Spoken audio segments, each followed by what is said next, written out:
Escatologia Preterista Completa. Vídeo todas as semanas. Fala galera! Mais uma vez aqui o Alexandre Moraes do canal Escatologia Preterista Completa, hein? Estarei iniciando hoje o primeiro vídeo da nossa série aí, do nosso quadro, né? Refutando a escatologia futurista. É isso aí, galera. Para quem não me conhece, sou o Alexandre Moraes do canal Escatologia Preterista Completa. Não é parcial, não. É o preterismo completo. Beleza, galera? Então vamos lá. Para quem está entrando no canal agora pela primeira vez, seja bem-vindo e aproveita e se inscreva no canal. Beleza? Eu vou começar aqui com o primeiro vídeo, tá? Eu vou analisar aqui o vídeo do pastor Jardel Fernandes, tá? E ele colocou assim no título do vídeo dele: preterismo, : a falsa esperança que anula a esperança. Flávio Josefo prova que Jesus voltou no ano 70? Foi a pergunta que ele fez aqui. Então vamos analisar o vídeo dele. Lembrando, galera, que aqui o intuito, o meu objetivo aqui não é difamar, não é falar mal da pessoa de ninguém, até porque eu não conheço ele pessoalmente, então não tenho por que falar da figura dele, da pessoa dele, tá? E até seria errado se eu fizesse isso, beleza, galera? Então o que a gente vai analisar aqui são os pontos, são as interpretações dentro ali do campo da ideia. Esse é o meu objetivo aqui, não é atacar ninguém, a pessoa de ninguém. Valeu, galera? Esse é o meu objetivo nessa série, tá?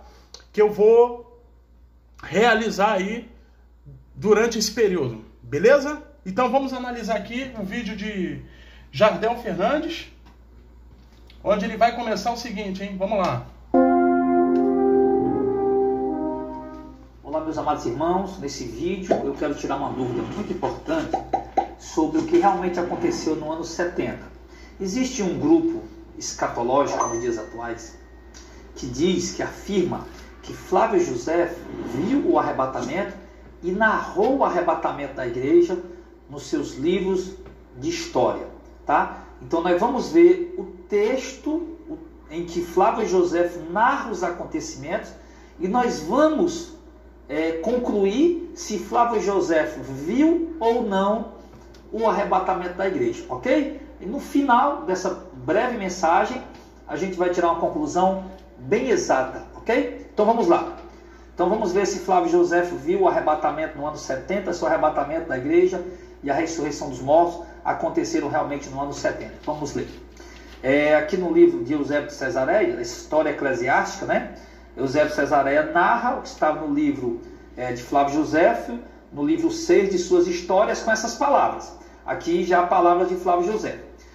Mensagem aos brasileiros que querem entrar na faculdade. Atenção, você que pensa em adiar seus planos. Naquele tempo, os impostores, os que levantavam tais calúnias contra Deus, pervertiam o povo miserável, de forma que nem percebiam nem davam crédito a tais prodígios bem claros que anunciavam de antemão a iminente desolação.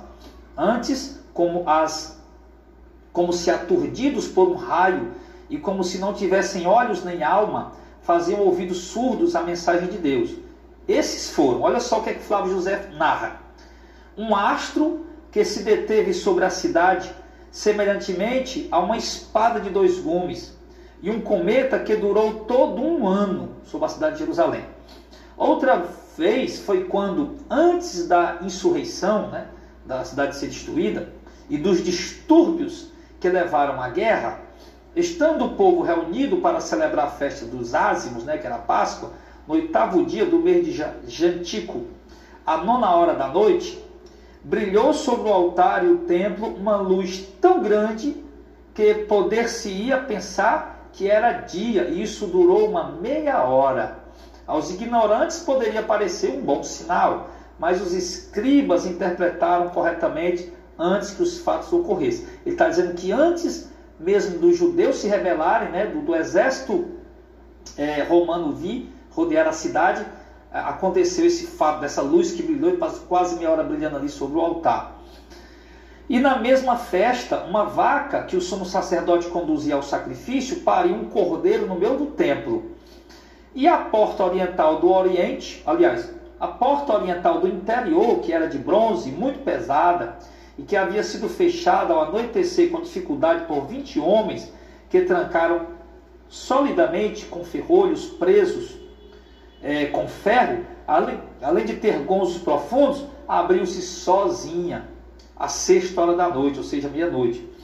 E passada a festa, não muito depois do 20º dia 1º de Artemísio, apareceu um fantasma demoníaco de tamanho incrível.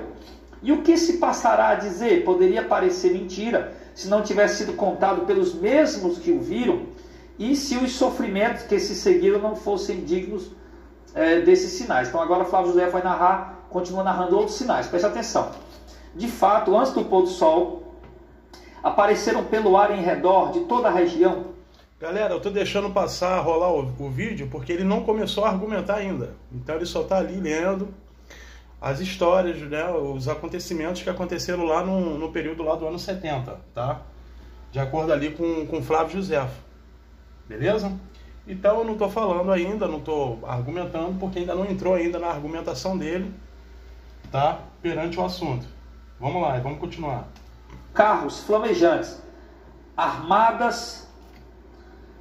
carros e flamejantes armadas que se lançavam através das nuvens e rodeavam a cidade. E a festa chamada Pentecoste à noite, entrando os sacerdotes no templo, como de costume, para executar suas funções, dizem que primeiramente percebem movimento, ruído de golpes e longo grito em uníssono: saiamos daqui. Então, preste atenção. Esses são os relatos de Flávio José. Dentre outras coisas que ele narra aqui, ele narra que viu muitos carros e carruagens e cavalos ali ao redor da cidade, né? E seres espirituais, né? Carruagens espirituais, seres espirituais. E não somente ele viu, como outras pessoas que estavam ali presentes. E o interessante é que não é só Flávio José que narra isso nos seus livros de história, que ele era contemporâneo, ele viveu no ano 70, ele viu tudo isso, né? Desde o ano 66, quando a cidade começou a ser rodeada pelo exército romano, até o ano 70, que foi a sua queda. E ele viu esses acontecimentos, muitas outras pessoas viram, outros historiadores também romanos, que não eram judeus, que não eram cristãos também, viram essas coisas e escreveram em seus livros. Aí eu pergunto... Com relação a Flávio Joséfo, ele está repleto de razão ali. Flávio Joséfo foi um dos maiores historiadores ali, né, da época, e que presenciou, né, todos os acontecimentos, inclusive todos esses acontecimentos que foi narrados ali, né, escritos ali por Flávio Joséfo. Ele vai fazer um grande pareamento tanto com Mateus capítulo 24, como Lucas capítulo 21 e Marcos capítulo 13, que vai falar ali, né, do sermão profético de Jesus Cristo. E tá tudo dentro ali dessa história aí, relatada aí pelo Flávio Joséfo. Inclusive ele conta até uma parte dela, né?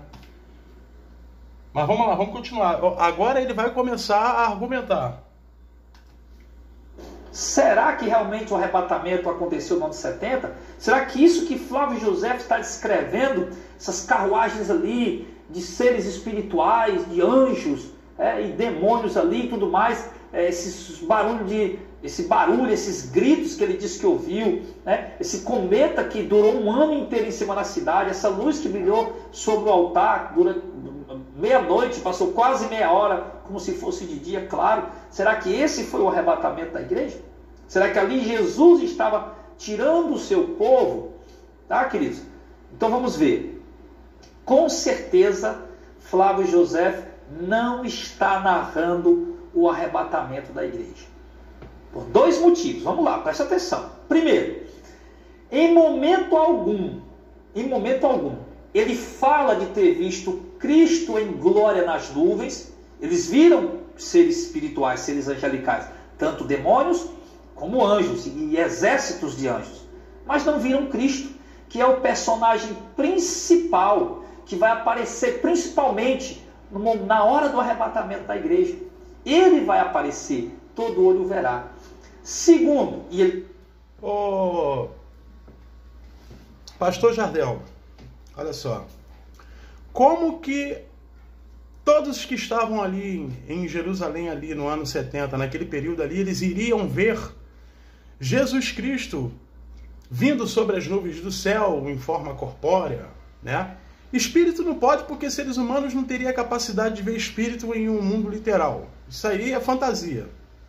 Não tem como querer colocar esse ponto. Agora é o seguinte, como que eles iriam ver Jesus Cristo vindo com um exército de anjos, cavalo, pegando fogo, fogo pela cabeça e bababá, né? Conforme muitos pregam aí, né, dentro da escatologia futurista, inclusive o senhor está defendendo isso também. Como que eles poderiam vê-lo vindo sobre as nuvens do céu, se isso não foi literal? Não foi literal. A gente tem referências no Antigo Testamento que vai falar da mesma coisa. E vamos analisar. Vamos analisar. Olha só. Mateus capítulo 26. Jesus Cristo vai falar o seguinte. Mateus capítulo 26, ele vai falar o seguinte. Ele vai ser interrogado pelo sumo sacerdote, Caifás, né? E vai estar escrito o seguinte em Mateus 26. Vamos lá, vou pegar aqui. Do 63 para a gente ver um pouquinho do contexto. Jesus, porém, guardava silêncio. E insistindo, o sumo sacerdote disse-lhe o seguinte: conjuro-te pelo Deus vivo que nos diga se tu és o Cristo, ou seja, o Messias, o Filho de Deus. Disse-lhe Jesus o seguinte, respondeu a ele: tu o disseste, digo-vos, porém, que vereis em breve. Presta atenção, em breve. Em breve significa o quê? Um pequeno período de tempo. Não é por muito tempo. Em breve não seria ali mais de 2000 anos, ou mais de 2 milênios. Porque não faz sentido nenhum querer trazer isso para os dias de hoje. Em breve. A palavra em breve significa um pouco período de tempo. Ou seja, que ele já estava prestes a chegar em sua parúzia, trazendo presença. Juízo e justiça. Vamos analisar dentro do que está escrito. Olha só, hein? O Filho do Homem é assentado à direita do Todo-Poderoso e vindo sobre as nuvens do céu. Que sentido é isso? Que quando Jesus Cristo fala vir sobre as nuvens do céu, né? Em seu grande reino e glória, é que ele viria no grande poder de Deus, trazendo justiça e juízo sobre Jerusalém, trazendo 2 tipos de julgamento. O primeiro julgamento seria o julgamento literal, onde Jerusalém simplesmente ali ela iria cair, muitos iriam morrer a fio da espada pelo próprio Império Romano, e foi exatamente o que aconteceu, segundo a narração de Flávio Josefo. E o segundo julgamento seria um julgamento espiritual, onde ele iria ali separar o bode das ovelhas, que também aconteceria ali, né, nos últimos dias, no fim dos tempos, que se dá ali a queda de Jerusalém no ano 70. E depois ele vai dizer o seguinte, olha só. Tu os disseste, digo-vos, porém, que vereis em breve o Filho do Homem assentado à direita do poder e vindo sobre as nuvens do céu. Agora vem a minha pergunta, Jardel. Cadê o sumo sacerdote? Cadê eles? Todos aqueles que estavam ali, né, junto com o Caifás, interrogando Jesus Cristo, todos aqueles sacerdotes, sumos sacerdotes, os sacerdotes, os líderes religiosos que estavam ali, cadê eles aqui nos dias de hoje? Já que Jesus Cristo prometeu para eles que eles viriam Jesus vindo sobre as nuvens do céu. É óbvio que Caifás não iria vê-lo, porque Caifás ali já estava muito velho, mas quando Jesus Cristo fala isso, certamente seria daquele que iria substituí-lo. Ou seja, enquanto o templo estivesse de pé, teríamos ali sempre uma figura sacerdotal terrestre. Então a pergunta é, cadê eles vindo aqui? Nos dias de hoje, cadê eles aqui nos dias de hoje? Ou como que eles vão surgir aqui nos dias de hoje para ver a presença gloriosa de Jesus Cristo trazendo parúzia que é ele vindo no poder de Deus, trazendo juízo e justiça sobre Jerusalém, fazendo os dois julgamentos. O primeiro julgamento literal e o segundo julgamento seria o julgamento espiritual, separando a igreja, né? Ou seja, daqueles que foram, como que eu posso dizer? Daqueles que foram escolhidos, eleitos, predestinados à eleição, daqueles que foram predestinados à perdição, os filhos da perdição. Que faz ali dentro da analogia, né, dentro da metáfora, da parábola ali de Jesus Cristo, seria separar a ovelha do bode. Então, cadê esse sumo sacerdote aqui nos dias de hoje? A minha primeira pergunta, cadê eles? Vamos lá. Agora vamos pegar aqui uma passagem de Jeremias, capítulo 4, 13 e 14, onde o profeta Jeremias vai falar o seguinte: eis que virá subindo como nuvens, e os seus carros como a tormenta, e os seus cavalos serão mais ligeiros do que as águias. Ai de nós que somos assolados. Agora a pergunta que eu faço, Deus ele tem cavalo lá no céu de forma literal? Diz aí para mim, pastor Jardel. Deus agora ele coloca os seus carros como a tormenta de forma literal lá no céu. É isso?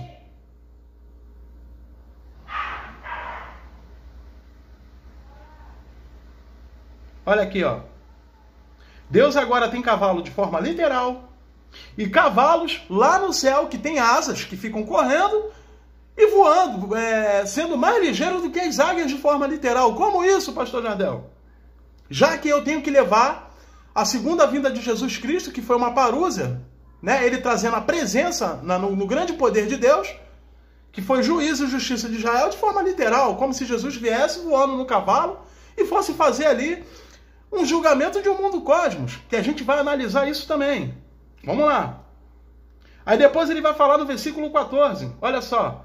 Lava o teu coração da malícia, ó Jerusalém, para que seja salva. 2 pontos. Até quando permanecerão no meio de ti pensamento da tua iniquidade, ou seja, transgressão às instruções do Eterno que está lá dentro do Decálogo. E que depois o próprio Jesus Cristo trouxe um novo sentido desse Decálogo. Que era não para nós aqui nos dias de hoje, porque nós somos gentios totalmente diferentes, né? Daqueles lá da geração de Jesus Cristo, mas isso não é o ponto aqui, né? O intuito não é esse, o intuito aqui é falar a respeito da parúzia de Jesus Cristo. E por que Jeremias fala isso? Porque Jerusalém estava ali cometendo iniquidade, estava pecando contra o Eterno. E por que Jesus Cristo fala lá para o sumo sacerdote que ele viria também? Por que ele fala isso? Porque Jerusalém estava cometendo o mesmo erro na mesma geração de Jesus Cristo, onde ele vai falar em Mateus capítulo 23. Em Mateus capítulo 23, ele vai dizer o seguinte, né? Primeiro, lá no início, ele vai falar: ai de vocês, fariseus hipócritas, vocês fecham o reino dos céus, pegam as chaves, fecham o reino dos céus, vocês mesmos não entram e não deixam que ninguém entre. Ou seja, os líderes religiosos lá que faziam parte ali da cúpula do templo que estava de pé, simplesmente eles impediam com que os judeus, com que todos eles que estavam ali, que praticassem ali a Torá, ou seja, as instruções do Eterno. Então, desde o momento que eles não conseguiam praticar por conta, né, das iniquidades por parte dos líderes religiosos, eles ali encontravam era a morte. Eles não conseguiam buscar a espiritualidade. Então Jesus Cristo ele joga isso na cara deles, né? Onde ele vai falar também o seguinte aqui: portanto, eis que vos envio profetas, sábios e escribas, e um deles matareis e crucificareis, e a outros deles açoitareis nas vossas sinagogas, e os perseguireis de cidade em cidade. Isso é ele falando para os líderes religiosos. Para que sobre vós caiam todo o sangue justo que foi derramado sobre a terra, desde o sangue de Abel, o justo, até o sangue de Zacarias, Aí ele vai falar aqui filho de Baraquias, mas Zacarias não foi filho de Baraquias, tá? Depois vocês podem pesquisar, ele foi filho de um outro homem, que eu não me recordo aqui o nome dele. Que matastes entre o santuário e o altar. Em verdade vos digo que todas estas coisas hão de vir sobre esta geração, que era a mesma geração de Jesus Cristo. Por isso que ele vai falar lá em Mateus capítulo 24, versículo 34. Não passará esta geração sem que todas essas coisas aconteçam. E que todas as coisas deveriam acontecer. Tudo que está descrito ali dentro do sermão profético de Jesus Cristo, desde a queda de Jerusalém até o fio da espada, do qual todos eles ali seriam levados como os cativos, até se completar ali o tempo dos pagãos, dos gentios, que se denomina ali o tempo do Império Romano, que dá o período de 3 anos e meio. Ou seja, 1 tempo, 2 tempos e metade de 1 tempo.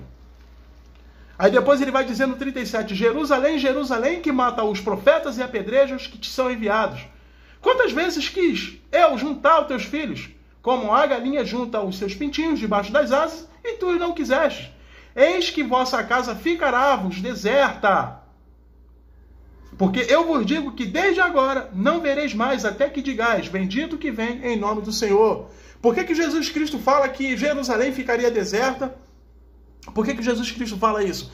Justamente por causa da segunda vinda dele, que seria juízo e justiça sobre Jerusalém, que se dá ali, denomina ali parúzia, trazendo ali juízo e justiça sobre Jerusalém.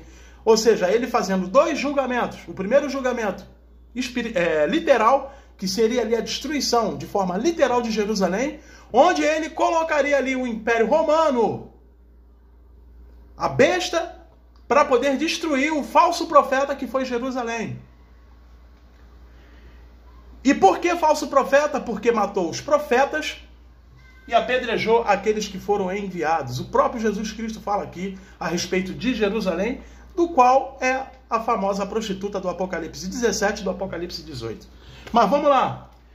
Tem uma outra passagem também que vai fazer a mesma referência de juízo e justiça. Olha só. 2 Samuel 22, 8 e 14. Olha só o que vai dizer em 2 Samuel. Então se abalou e tremeu a terra. Os fundamentos do céu se moveram e abalaram. Como literalizar isso? Como? Porque ele se irou. Preste atenção, subiu fumaça de suas narinas, agora Deus tem nariz, de forma literal, né? E da sua boca, um fogo devorador. Deus agora tem boca e soltava ali fogo pela boca, de forma literal. Como? Olha só, hein? Carvões se incenderam dele. Como isso de forma literal? E abaixou os céus e desceu. Como que o céu, de forma literal, iria abaixar e descer aqui na terra? Como isso? E uma escuridão havia debaixo de seus pés. Agora Deus que tem pé. Como literalizar isso aqui, galera? Como? Então, analisa que isso aqui é uma figura de linguagem de Deus trazendo juízo. Juízo. Olha só, hein? E subiu sobre um querubim e voou, e foi visto sobre as asas do vento. Vento agora que tem asa. E por tenda pôs as trevas, ao redor de si, ajuntamento de águas, nuvens do céu. Pelo resplendor da sua presença, brasas de fogo se encenderam. Trovejou desde os céus o Senhor, e o Altíssimo fez soar a sua voz, e disparou flechas, e o dissipou, raios, e os perturbou. E apareceram as profundezas do mar, e o fundamento do mundo se descobriram pela repreensão do Senhor, pelo sopro do vento das suas narinas. Desde o alto enviou e me tornou, tirou-me das muitas águas, livrou-me do meu poderoso inimigo e daqueles que me tinham ódio, porque eram mais fortes do que eu. Então vocês prestam atenção e analisam que isso aqui é tudo figura de linguagem, fazendo uma analogia ao grande acerto de contas por parte do próprio Deus contra qualquer nação que se voltava contra ele, cara. E não foi diferente ali em Jerusalém. Então, quando Jesus Cristo fala, vereis o Filho do Homem vindo sobre as nuvens do céu, se denomina o quê? Uma figura de linguagem onde ele traria ali juízo e justiça sobre Jerusalém. E foi exatamente o que aconteceu. Por que Flávio Joséfo jamais iria narrar uma vinda de Jesus Cristo de forma literal, de forma corpórea, né? Como muitos dispensacionalistas esperam aí, principalmente dentro aí da doutrina, né? Que foi dado aí a Margaret MacDonald. Então não faria sentido, o pastor Jardel, não faz sentido. Não faz sentido nenhum querer esperar Jesus Cristo vir de forma literal. Uma outra prova também que eu vou dar aqui é onde ele vai falar em Lucas, capítulo 17, e a gente vai analisar o que está escrito. Vamos lá. Olha o que ele vai dizer em Lucas, capítulo 17, do qual ele vai fazer a referência à segunda vinda dele. A gente vai ler do 20 adiante. Interrogado pelos fariseus sobre quando havia de vir o reino de Deus, respondê-lo, Jesus Cristo responde o seguinte para eles: o reino de Deus não vem com aparência exterior, nem dirão, ei-lo aqui ou ei-lo ali, porque eis que o reino de Deus está entre vós. Preste atenção, que aqui já deixa claro que a própria, não precisa nem de interpretação, a própria passagem já diz por si só, de que o reino de que Jesus Cristo não traria ali o reino de Deus de forma literal. Não traria ali o reino de Deus de forma literal, em nenhuma hipótese. Vamos continuar. E disse aos discípulos, dias virão em que desejais ver um dos dias do Filho do Homem, que seria o quê? Exatamente ali a parúzia. Seria ali ele vindo pela segunda vez, trazendo ali o reino, grande glória.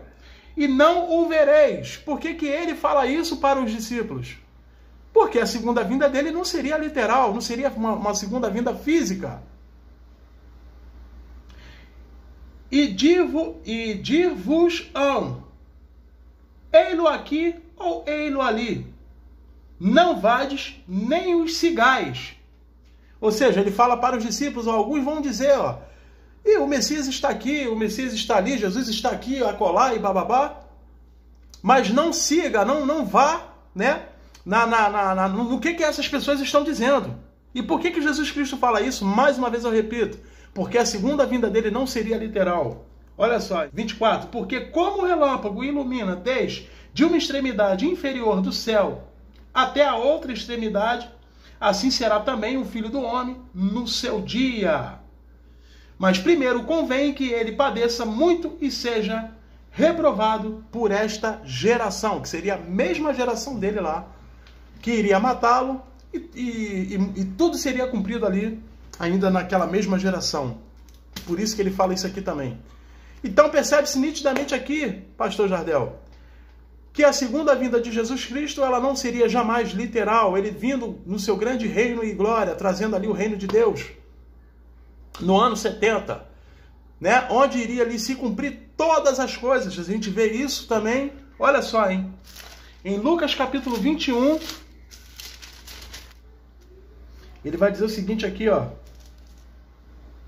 mas quando virdes Jerusalém cercado, primeiro, ele vai falar aqui do sermão profético, né? Ele primeiro vai começar aqui com a destruição do templo e vai começar a relatar todos os acontecimentos que estaria para acontecer ali naquela mesma geração dele. Aí depois ele vai dizer no versículo 20, mas quando vir de Jerusalém cercada de exércitos, quem seria esse exército? A tropa ali de Vespasiano, junto com o general Tito, lá no ano 70. Sabei então que chegará a sua desolação. Então os que tiverem na Judéia fujam para os montes. Os que tiverem no meio da cidade saiam. E os que nos campos não entrem nela. Ele alerta ali os discípulos para que eles saíssem ali de Jerusalém para que não fossem mortos a fio da espada. Agora preste atenção, Jardel, pastor Jardel, no versículo 22. Analisa bem o versículo 22, olha só o que ele vai falar. Pois dias de vingança serão estas. Que vingança é essa? Juízo e justiça, de forma literal. Para o quê? Para qual motivo, o pastor? Para que se cumpram todas as coisas que estão escritos. Todas as coisas que estão escritas. Então, como que eu vou pegar isso aqui, após a destruição do Templo de Jerusalém, que se deu no ano 70, e querer aplicar para mais de 2000 anos ou para um futuro? Se o próprio Jesus Cristo deixou claro aqui dentro do contexto que após a destruição de Jerusalém, seria cumprido ali tudo o que está escrito a respeito dele. Que está onde? Vamos lá? Lucas capítulo 24, 44, ele vai dizer o seguinte, olha só, pastor Jardel. E disse-lhes, são estas as palavras que vos disse, estando ainda convosco. 2 pontos. Que convinham que se cumprisse tudo o que de mim estava escrito na lei de Moisés, que é a Torá, nos profetas, que é a Taná, e nos Salmos, que também é a Taná, que se dá ali o Antigo Testamento. Então tudo, pastor, deveria se cumprir em Jesus Cristo, e ele deixou claro isso em Lucas capítulo 21, no versículo 22. Logo após a queda de Jerusalém. Agora vamos pegar aqui, pastor, mais uma referência, que está em Sofonias capítulo 1, mais uma figura de linguagem, do poder e juízo. Olha só, hein? Sofonias 1. O grande dia do Senhor está perto, sim, está perto e se apresenta muito. Amarga é a voz do dia do Senhor, clamará ali o poderoso, no 14. 15. Aquele dia será um dia de indignação, dia de tribulação e de angústia, dia de alvoroço e de assolação, dia de trevas e de escuridão, dia de nuvens e de densas trevas. Figuras de linguagem, pastor Jardel. É a mesma figura da referência das palavras de Jesus Cristo, quando ele fala ali para o sumo sacerdote Caifás. E isso porque eles negaram Jesus Cristo, mataram os profetas. Todos aqueles que foram apedrejados, a gente tem aí o grande exemplo de Estevão, que foi apedrejado até a morte, né? Conforme vai relatar ali em Atos capítulo 7. Então isso é uma figura de linguagem que é a mesma. Jesus Cristo vindo sobre as nuvens do céu, trazendo juízo e justiça. E sempre quando ele vai falar ali, vai relatar qualquer assunto sobre juízo e justiça, sempre vai ter ali a figura nuvem. Nuvem preta, nuvem negra, nuvem escura, nuvens passando sobre as nuvens. Sempre vai ter essa referência, o pastor Jardel. Então isso é uma figura de linguagem trazendo juízo e justiça. A gente tem mais um exemplo de Sofonias. E vamos ver mais um exemplo em Naum. Olha só o que vai falar Naum. Capítulo 1. Olha só, capítulo 1 de Naum. Ele vai dizer o seguinte. Naum, versículo 3, ó. Onde ele vai falar do peso de Nínive, né? Que seria ali o juízo contra a cidade de Nínive. Olha só, hein? O Senhor é tardio em irar-se, mas grande em poder, e ao culpado não tem por inocente. O Senhor tem o seu caminho na tormenta e na tempestade, que é uma figura de linguagem também. E as nuvens, preste atenção, são o pó dos seus pés. E Deus tem pé de forma literal? Claro que não, né? Quando ele fala aqui que as nuvens é o pó do pé do próprio Eterno, está fazendo referência ao grande juízo que estava para cair ali sobre a cidade de Nínive. Conforme vai relatar aí o profeta Naum, em Naum 1, versículo 3. A mesma referência de Jesus Cristo lá. Olha aí. Temos mais um outro exemplo.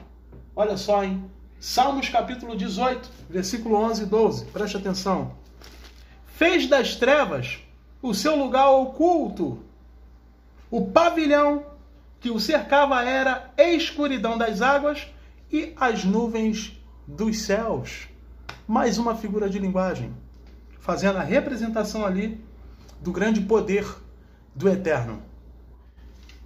Deixa eu ver se tem mais um aqui. Olha só, Deuteronômio capítulo 4, 11 e 12. Vamos lá. E vós vos chegastes e vos pusestes de pé do monte, e o monte ardia em fogo até o meio dos céus. E havia trevas, vírgula, nuvens e escuridão. Mais uma figura de linguagem fazendo essa representação, né? Do grande juízo de Deus que se dá ali, né? Em trevas, em escuridão, que se denomina o grande acerto de contas, que estava ali para cair sobre Jerusalém. São as mesmas referências. E não só sobre Jerusalém, mas como também com todos aqueles que eram opositores ao próprio Eterno. Todos eles. Ele agia dessa forma. Foi assim, colocando o Egito contra Israel. Foi assim colocando o rei Nabucodonosor contra Jerusalém, Israel. Foi assim colocando a Grécia contra Israel ali com Antíoco Epifânio, também trazendo juízo e justiça ali, tanto que ele assolou ali, né, o templo que foi construído ali pelo governador Zorobabel de Judá. Ele agiu dessa forma, Egito, né?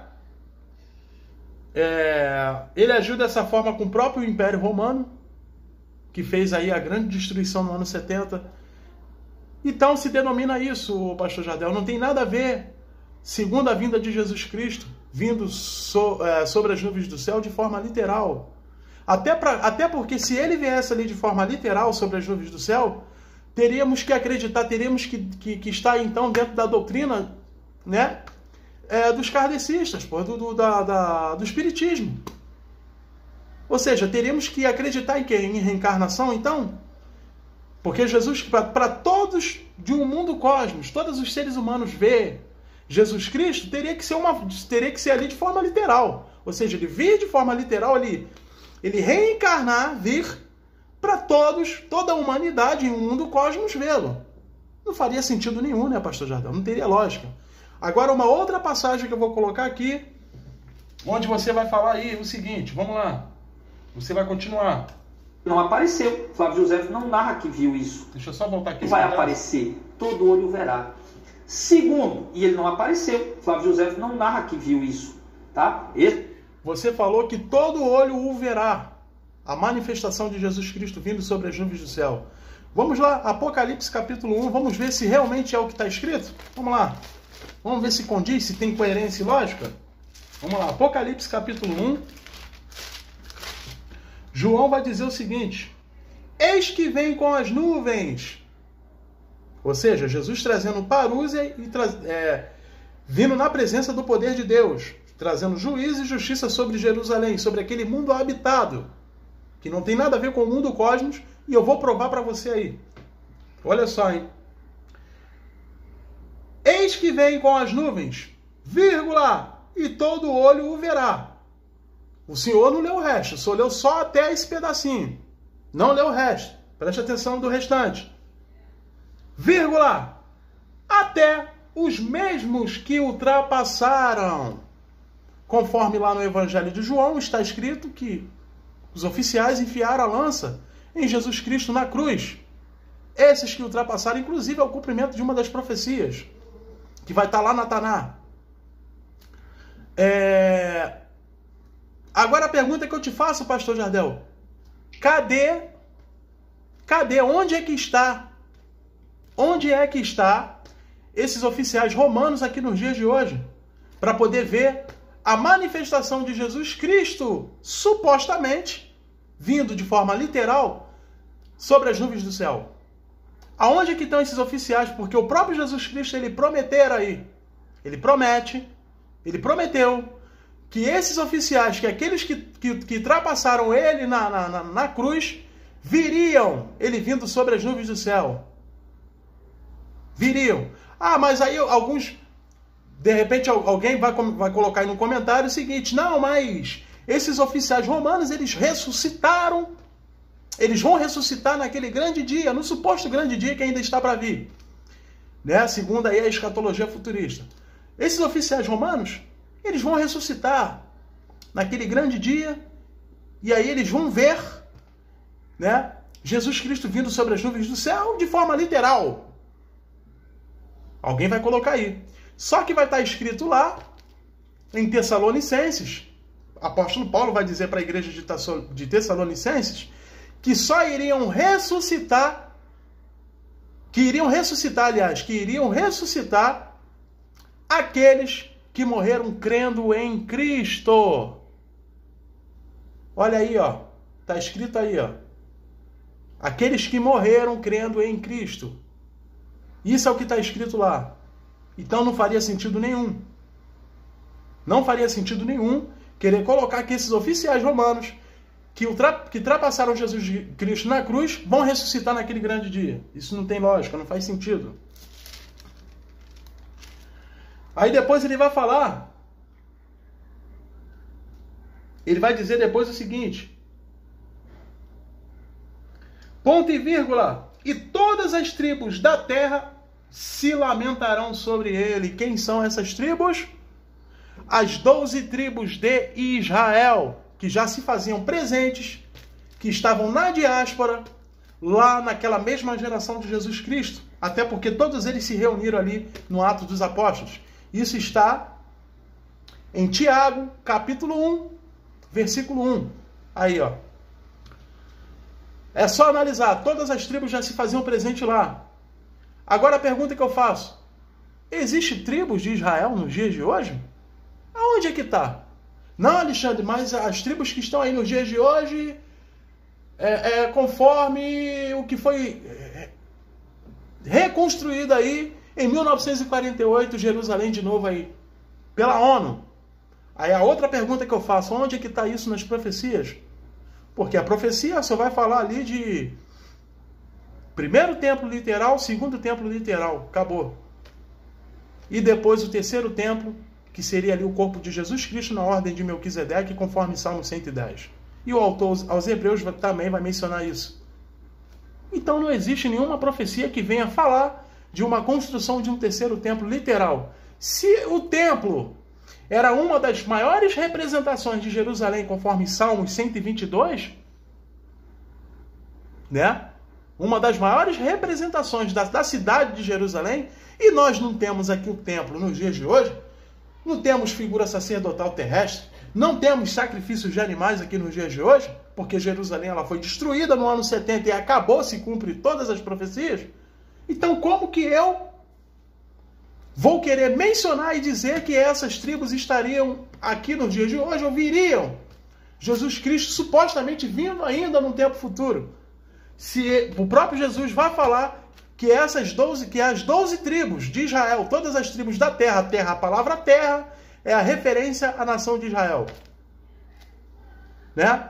É referência ao mundo habitado ali, que seria ali o centro das atenções, de Israel sendo o grande pivô, né? Sobre todos os outros reis. Porque na verdade não foi Jerusalém,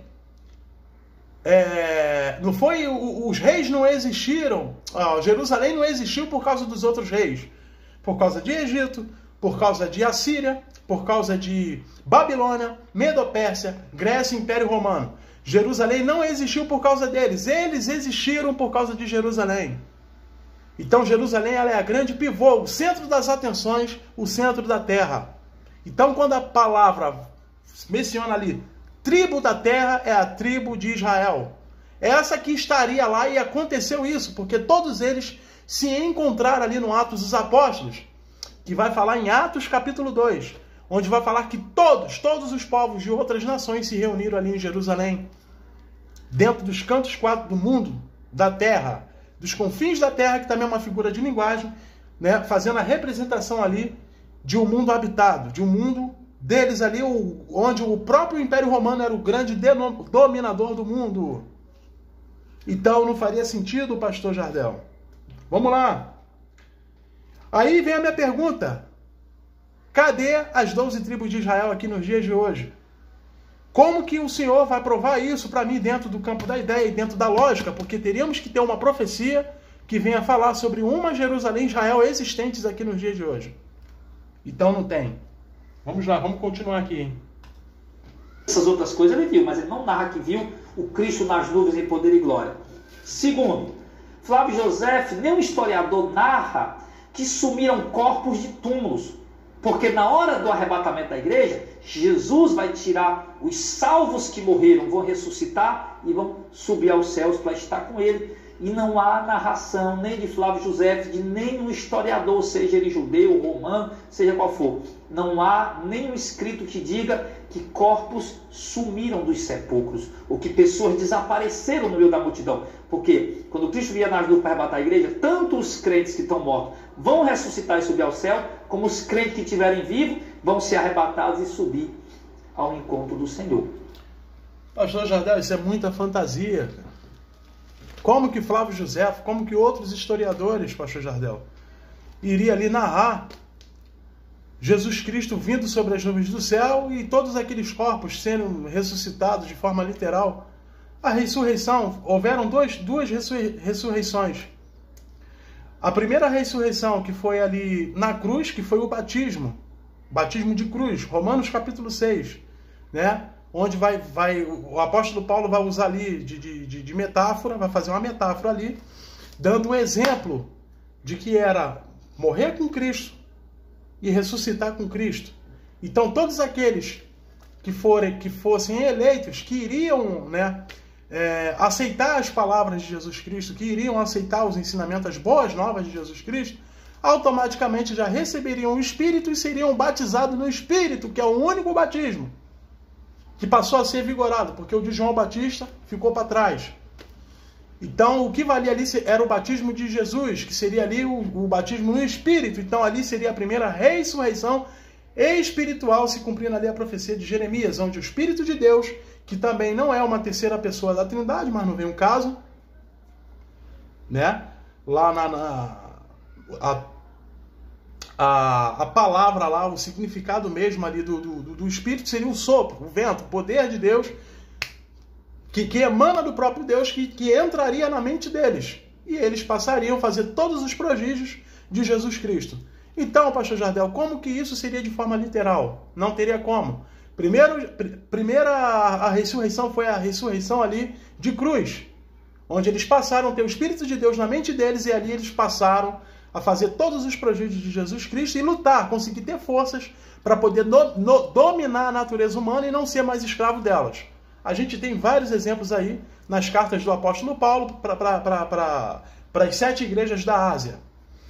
E outra, veio a segunda ressurreição. Essa segunda ressurreição, conforme vai falar lá em 1 Coríntios capítulo 15. Vamos analisar, pastor. Olha só, hein? Seguinte, a partir do versículo 22. Olha só. Porque assim como todos morreram em Adão, assim também todos serão vivificados em Cristo. Mas cada um por sua ordem. 2 pontos. Cristo as primícias. Por que Cristo seria o primeiro? Porque foi exatamente o que aconteceu. Ele foi o primeiro a ressuscitar dentre os mortos. Né? Ele carrega ali na cruz, ele morre de forma literal e de forma espiritual também, onde Deus abandona ele, tirando o espírito dele, porque ele se tornou maldito, se cumprindo a profecia, se tornou maldito, sendo pendurado no madeiro. E por que isso? Porque carregou todas as iniquidades dos israelitas, ou seja, todas as transgressões, né? Então ele ressuscita ele vai para o inferno, fica 3 dias no sepulcro, no inferno, que significa sepultura, que também não tem nada a ver de forma literal o espírito ficar queimando lá, né? Como muitos pregam aí, dentro da escatologia futurista, mas isso é um outro tema, um outro vídeo aí que eu vou analisar depois, falando sobre o inferno, beleza? Vamos lá. Depois os que são de Cristo, na sua vinda, ou seja, primeiro Cristo, ele morre, vai para o inferno, fica 3 dias preso no inferno, ou seja, na sepultura, e depois ressuscita após os 3 dias. Aí depois vai dizer o texto, o apóstolo Paulo vai falar, que depois seriam os eleitos deles que iriam ressuscitar. Mas quando isso? Após a segunda vinda dele, trazendo juízo e justiça sobre Jerusalém, a parúzia, a manifestação ali da grande presença do Deus contra Israel, contra Jerusalém. E quando isso, ó, vírgula, na sua vinda, preste atenção, Cristo as primícias, depois os que são de Cristo, vírgula, na sua vinda. Isso somente na vinda dele. Depois virá o fim após esse acontecimento. E foi exatamente o que aconteceu. Exatamente. Jesus traz ali o grande juízo e justiça sobre Jerusalém. Jerusalém cai, se cumpre todas as profecias e chega o fim de todas as coisas. Quando tiver entregado o reino a Deus o Pai. Que reino é esse? O reinado dele. O milenar. E quando houver aniquilado todo o império e toda a potestade e força que não se dá aqui, malignos, espíritos que brigaram com Deus, caíram do céu e vieram aqui para a terra. Não faz sentido isso. Aqui ele denomina o quê? De que tiraria a igreja daqui da terra, do planeta Terra, do planeta literal aqui de Jerusalém, vamos botar ali do mundo deles ali, né? Literal, de todo o poder humano, dos reis humanos, do Império Romano, que era o grande dominador do mundo da época. Então, quando se fala ali de príncipes e principados, né, se denomina ali aos reis da terra, Império Romano. E da própria também, do próprio peso também de Jerusalém, que também ali, né, oprimia a todo momento, tanto Jesus Cristo como aqueles eleitos que estavam seguindo ele. Porque, 25, porque convém que ele reine até que haja posto a todos os inimigos debaixo dos seus pés, se cumprindo aqui a profecia de Gênesis, capítulo 3, versículo 15, né, onde ele vai falar ali das duas descendências, e que Jesus Cristo esmagaria também essa serpente. Então Jesus Cristo daria o fim o quê? A morte espiritual, que era denominado ali pelo poder da natureza humana, do qual a lei de Moisés não tinha força nenhuma, né, de aperfeiçoá-los. Justamente por causa do poder da carne, da natureza humana. Então Jesus Cristo morre na cruz, ele dá a graça para eles, que é o próprio Espírito na mente deles, isso que significa a graça ali dentro do contexto.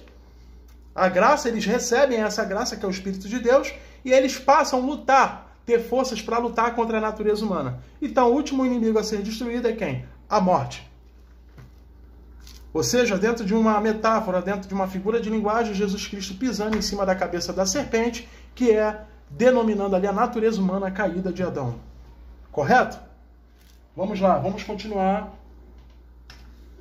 Então, Flávio José não narra isso. Pessoas começaram a desaparecer e mortos foram nos sepulcros e não acharam mais os mortos.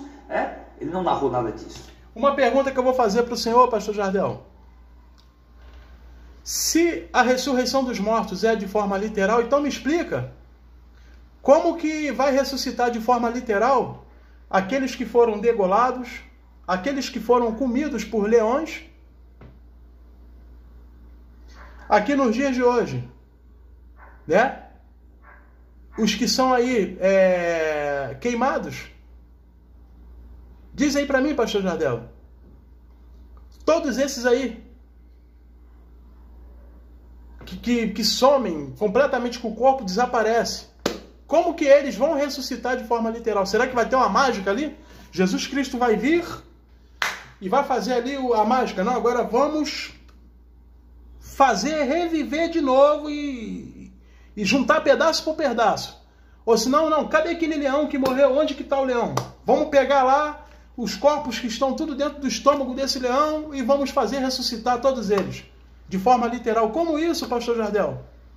Me diz aí, a pergunta que eu faço. Esses que morreram, que o corpo foi ali completamente destruído, como que esses seriam ressuscitados e levantariam dos seus túmulos? De forma literal, pastor Jardel? Como isso?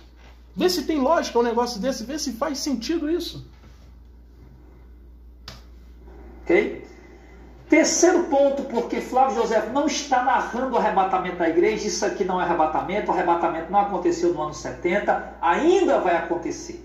Ok? Por quê? Queridos, esse tipo de visão de carruagem de fogo, de carro de fogo e exércitos angelicais era comum, até, vamos dizer, entre aspas, né, comum aos homens, às pessoas. Isso eu tenho que concordar contigo, era comum porque não era essa fantasia como coloca. Não, caramba, ali os carros de fogo voando. E todo mundo vendo aquilo ali. Caramba, aquelas coisas sobrenaturais ali. Né? Toda aquela fantasia voando, Deus andando, passeando de carro, de cavalinho, para cima e para baixo. Né? Isso aí eu tenho que concordar contigo. Óbvio que não. Isso é uma grande fantasia. Vamos lá, hein? Então não teria como. Isso eu tenho que concordar contigo, pastor Jardel. Que realmente... em tempos de aflição do povo. Por exemplo, lá em 2 Reis, no capítulo 6, no verso 15 ao 17, quando o rei da Síria manda buscar, prender Eliseu, né, que está lá em Dotã, aí o servo de Eliseu levanta cedo e diz assim, no verso 15, e o servo do homem de Deus levantou muito cedo e saiu, e eis que um exército tinha cercado a cidade com cavalos e carros. Então seu servo disse, ai meu senhor, o que faremos? E Eliseu disse, não tenha medo, porque mais são os que estão conosco do que os que estão com eles. E orou Eliseu e disse, Senhor, eu te peço, abre os olhos para que ele possa ver. E o Senhor abriu os olhos do moço de Eliseu e viu. E eis que nos montes estavam cheios de carros, cavalos e carros de fogo ao redor de Eliseu. Então observe aqui, queridos. Eliseu está vendo o arrebatamento da igreja? Nossa, no tempo de Eliseu não havia nem promessa do arrebatamento. O Messias não tinha nem vindo ainda. E Eliseu está tendo as mesmas visões, idênticas, parecidas com as visões de Flávio José. Seria o arrebatamento? Claro que não, querido. Eliseu, no tempo de crise, né, de batalhas contra Israel, contra o povo de Deus, e ali um exército veio para prender o profeta, e o profeta disse, meu servo, né, que ele tinha um servo dele, né, o moço dele. Ele fica apavorado, não, peraí, Senhor, abre os olhos dele para ele ver o que eu estou vendo. Deus abriu os olhos do servo de Eliseu, ele olhou em volta e viu as carruagens e carros de fogo ao redor. E não era um arrebatamento. Ou seja, algo que Flávio José e tantas outras pessoas, judeus e romanos, viram, aquela visão celestial, queridos, isso já tinha acontecido em outro momento da história, muito antes de Cristo, e não tinha nada a ver com arrebatamento. Quer ver outro aqui para a gente encerrar? Davi. Quando Davi fez o recenseamento do povo, contou o povo sem ordem de Deus, porque Deus não queria contar o povo, porque o povo dele era para ser inumerável, como as estrelas do céu e como a praia do mar, e Deus não queria que Israel fosse contado naquele momento. E Davi contou, e Deus foi e enviou 3 opções para Davi escolher de castigo sobre ele. E Davi pediu, vamos cair na mão do Senhor, porque Deus é cheio de misericórdia, não na mão dos homens. Mandou, pois, o Senhor, lá em 1 Crônicas 21, 14, presta atenção, já estamos encerrando. Mandou, pois, o Senhor a peste a Israel, e caíram de Israel 70 mil homens. E Deus mandou um anjo a Jerusalém para destruir. E destruindo a ele, o Senhor olhou e se arrependeu daquele mal e disse ao anjo destruidor, basta, agora retira a tua mão. E o anjo do Senhor estava junto à eira de Onã, o jebuseu.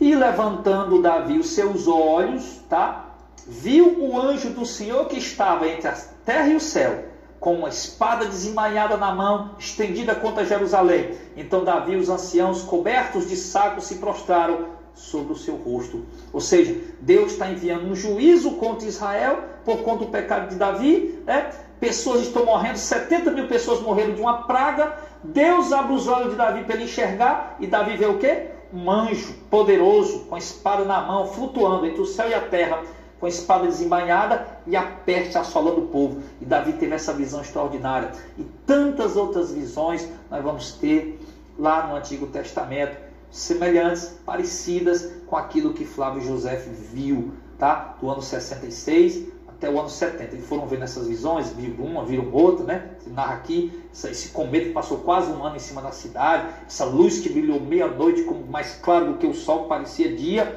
né?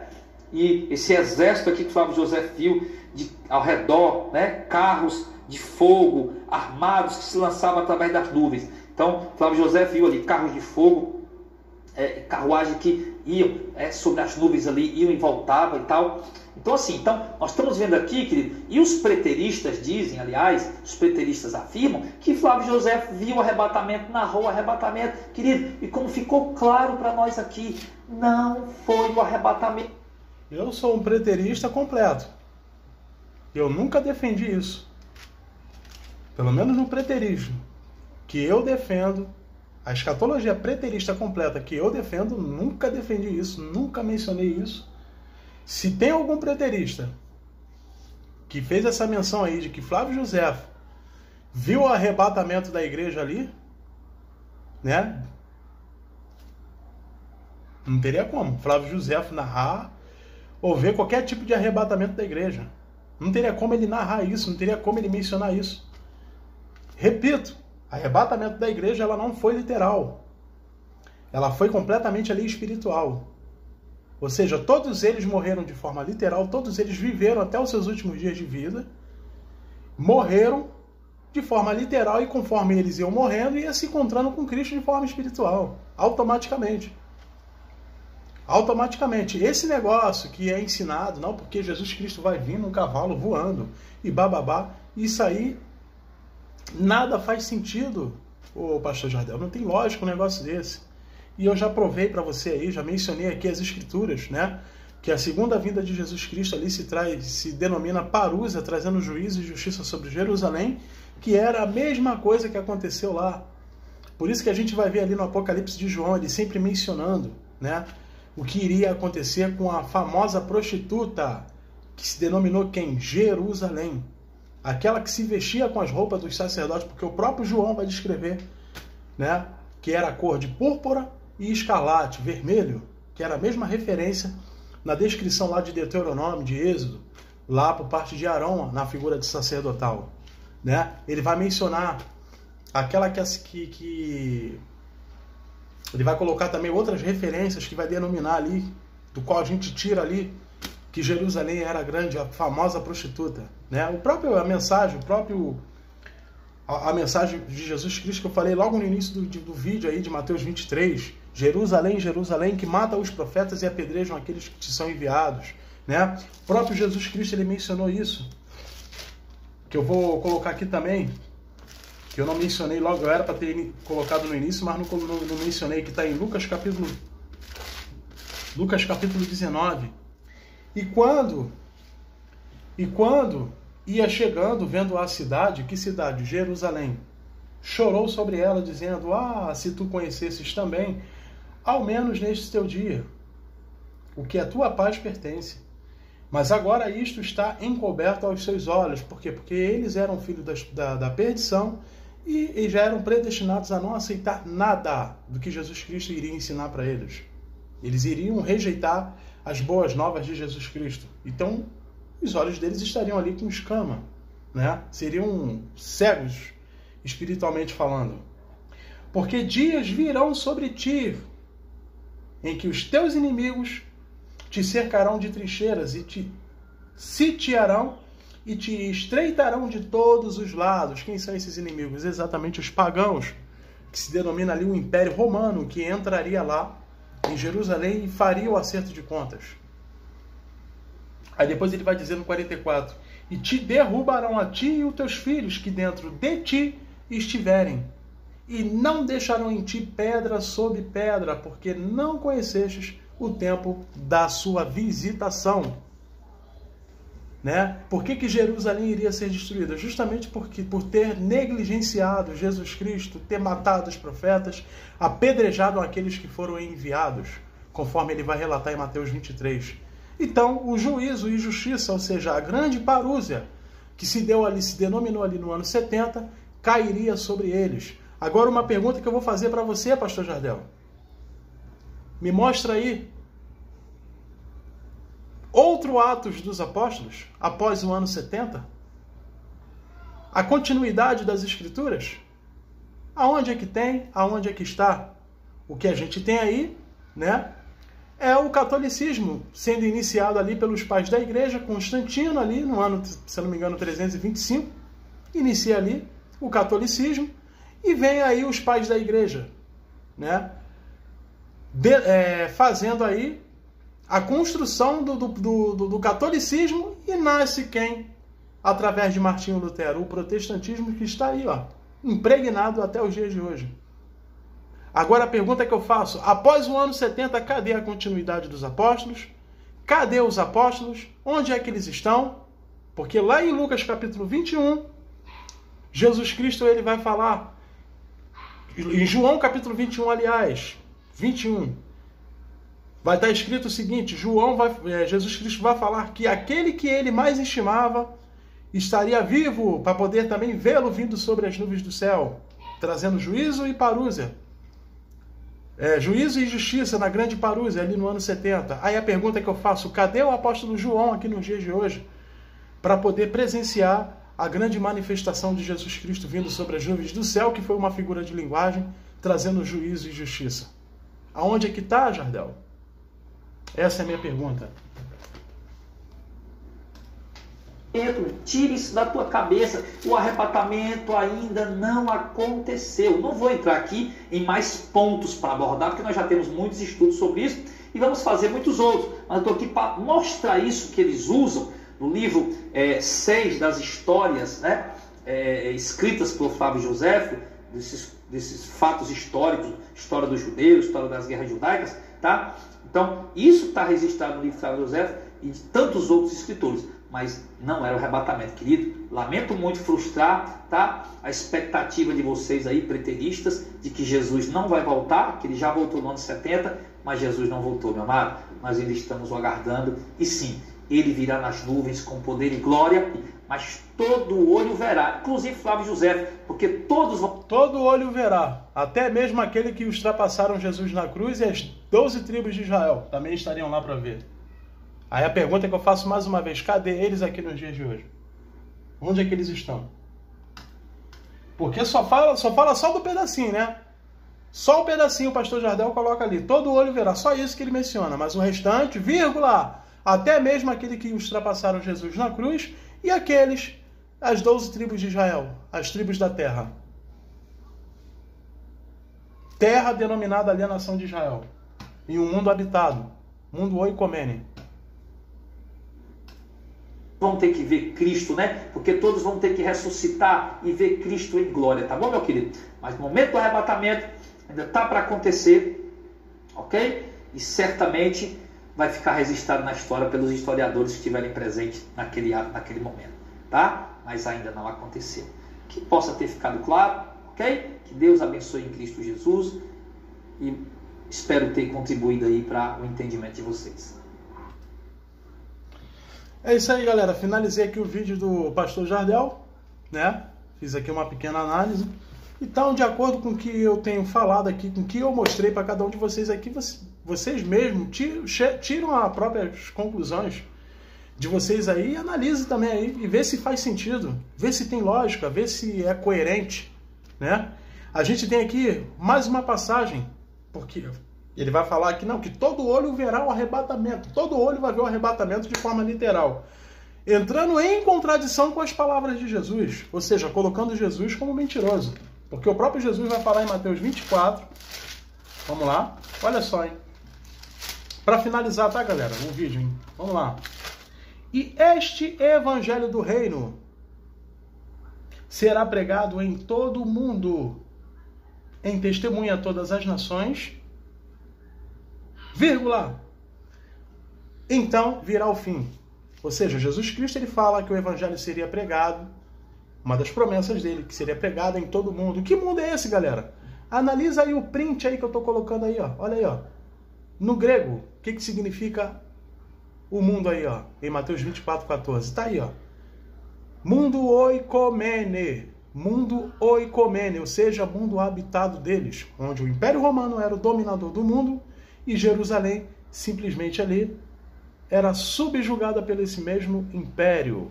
Esse é o mundo do qual é feita referência ali por Jesus Cristo. E que se cumpriu aonde?